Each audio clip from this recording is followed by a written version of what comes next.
வணக்கம் மக்களே.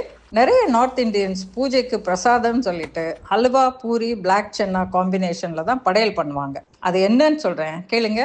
ரொம்ப வருஷம் முன்னாடி என்னோட மகளை ஒரு பஞ்சாபி வீட்டில் குமாரி கன்யா பூஜைக்கு கூப்பிட்டு இருந்தாங்க. அங்கேருந்து அவ வந்த உடனே ரொம்ப எக்ஸைட்டடா சொன்ன ஆரம்பிச்சா, அம்மா, அந்த ஆண்டி கொடுத்த பிரசாதம் ரொம்ப டேஸ்டியா, ரொம்ப சுவையா, நல்லா இருந்ததுமா.